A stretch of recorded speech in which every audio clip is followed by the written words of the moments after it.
पाकिस्तान की बेहतरी के लिए मिलकर काम करना होगा। सदर मुमलिकत आसिफ जरदारी का पार्लियामेंट के मुश्तरका इजलास से खिताब। कहा मुल्क में टैक्स के निज़ाम में मजीद बेहतरी लाना होगी। सदर के खिताब के दौरान अपोजिशन की शदीद नारेबाजी, शोर शराबा।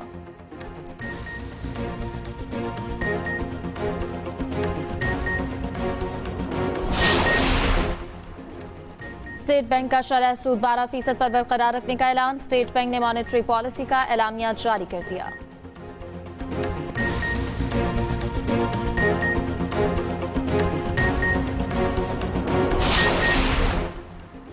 रमजान पैकेज से 2 करोड़ अफराद मुस्तफीद होंगे। फी खानदान 5,000 रुपए दिए जाएंगे। वज़ीर आज़म शहबाज शरीफ का नेशनल टेलीकॉम हेडक्वार्टर्स के दौरे पर खिताब।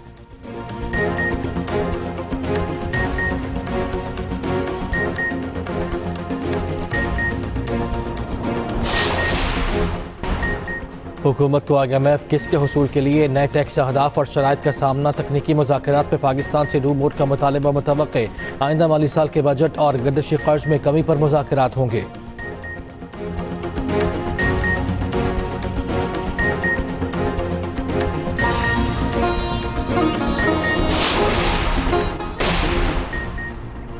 किसी भी हालात में सिविलियंस का फौजी अदालतों में ट्रायल नहीं किया जा सकता। सिविलियंस के मिलिट्री ट्रायल केस में हामिद खान के दलाइल। कहा कि फौजी अदालतें आईनी तरमीम के बगैर कायम नहीं हो सकती। फौजी अदालतों से मुतालिक आईनी तरमीम भी मखसूस मुद्दत के लिए हो सकती है। इस सूरत में फौजी अदालतों के फैसलों के खिलाफ अपील का हक भी दिया जाना जरूरी है। मौजूदा हालात में ऐसी कोई सूरत हाल नहीं। जस्टिस मोहम्मद अली मसर ने इस्तफसार किया कि 26वीं तरमीम के बाद फौजी अदालतों के फैसलों के खिलाफ अपील कहाँ हो सकती है। हामिद खान ने कहा कि हाई कोर्ट में रिट दायर की जा सकती है, मगर इसका दायरा इख्तियार महदूद होता है। फौज एग्जीक्यूटिव का हिस्सा है जो अदालती इख्तियारात इस्तेमाल नहीं कर सकती। आर्मी एक्ट को एक तरफ रखें तो आइन में फौजी अदालतों की गुंजाइश नहीं। आर्टिकल 245 में भी फौज को जुडिशल इख्तियार हासिल नहीं। लाहौर बार एसोसिएशन के वकील हामिद खान के दलाइल मुकम्मल।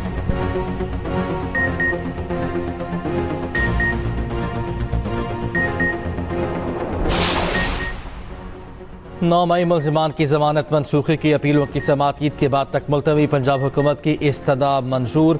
रवां और आइंदा हफ्ते मुकर्रर तमाम मुकदमात की कॉज लिस्ट मनसूख। चीफ जस्टिस याहिया अफरीदी की सरबराही में 3 रुकनी बेंच ने समाअत की।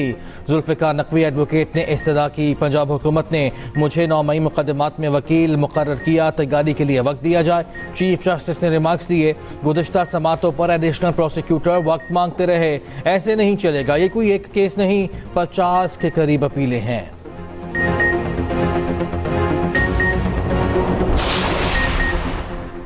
PTI रहनुमा सलमान अकरम राजा के ATC से जारी वारंट मुअत्तल। इस्लामाबाद हाई कोर्ट के फरीकैन को नोटिस। 2 हफ्तों में जवाब तलब। सलमान अकरम राजा ज़ाती हैसियत में पेश। कहा इल्ज़ाम है किसी पुलिस स्टेशन पर हमला हो गया, मैं इसमें शामिल था, तो आप ऐसे ना करें ना। फिर कायम मकाम चीफ जस्टिस का मुस्कुराते हुए मुकालमा। कहा आपको पता है ना आपके बारे में कहा जाता है, आप बोलते बहुत हैं। सलमान अकरम राजा ने कहा मैं पहले गिरफ्तार हो चुका हूँ, पेशी के बावजूद वारंट जारी होना हैरान कुन है। मेरे नाकाबिले जमानत वारंट जारी हुए, ये संजीदा मामला है, ये तो वाकई संजीदा मामला है। कायम मकाम चीफ जस्टिस का मुस्कुराते हुए मुकालमा।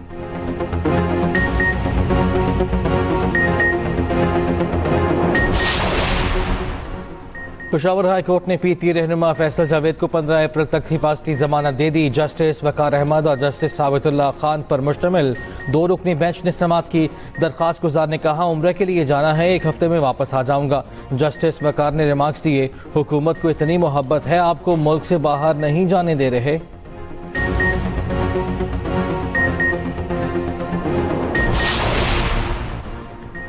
सुप्रीम कोर्ट आईनी बेंच का सुपर टैक्स केस की समाअत रोजाना की बुनियाद पर करने का फैसला। कंपनी वकला की समाअत ईद उल फितर के बाद तक मुलतवी करने की इस्तदा मुस्तरद। जस्टिस अमीनुद्दीन ने रिमार्क्स दिए।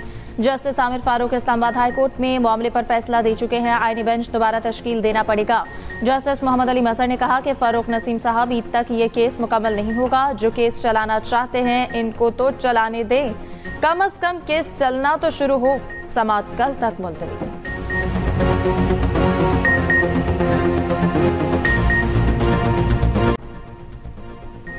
नायब वज़ीर आज़म इसहाक डार की ज़ेर सदारत हाई पावर सिलेक्शन बोर्ड का इजलास।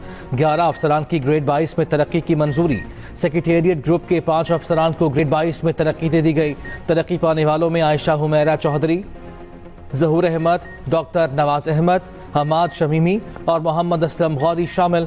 इंफॉर्मेशन ग्रुप के अंबरीन जान की भी ग्रेड 22 में तरक्की। शहजाद हसन और सैयद अम्मार नकवी को ग्रेड 22 में तरक्की दे दी गई। इकोनॉमिस्ट ग्रुप के डॉक्टर इम्तियाज अहमद और पोस्टल ग्रुप के समीउल्लाह खान की भी ग्रेड 22 में तरक्की। रेलवे CNT ग्रुप सैयद मजहर को ग्रेड 22 में तरक्की दे दी गई। मुस्तफा अमीर कत्ल केस में बड़े इंकशाफात का इम्कान। स्पेशल प्रोसिक्यूटर जुल्फिकार आरआई ने आला पुलिस हुकाम को गाइडलाइन के लिए खत लिख दिया। DIG, CIA, SSP और तफ्तीशी अफसर के नाम खत। मुलजिम अरमगान के वालिद और मकतूल की वालिदा को शामिल तफ्तीश करने का मुतालबा। कहा कि अरमगान और साथियों का ताल्लुक दहशतगर्दी या दहशतगर्दों की माली मुआवनत करने वालों में हो सकता है। मुलजिम अरमगान मनी लॉन्ड्रिंग में भी मुलविस हो सकता है। मुलजिम का ताल्लुक मनशियात के बैनुल-अक़वामी डीलर से भी मुमकिन। मुलजिम और मकतूल के दोस्तों को भी शामिल तफ्तीश किया जाए। अरमगान की जायदाद, बिजनेस, बैंक अकाउंट्स और ट्रैवल हिस्ट्री भी हासिल की जाए। मुलजिम ने असलहा कहाँ से खरीदा, किससे खरीदा, मालूमात हासिल की जाए। मुलजिम से बरामद होने वाली तमाम अशिया का फॉरेंसिक कराया जाए। सोशल मीडिया, प्रिंट और इलेक्ट्रॉनिक मीडिया के मवाद को केस प्रॉपर्टी बनाने का भी मुतालबा।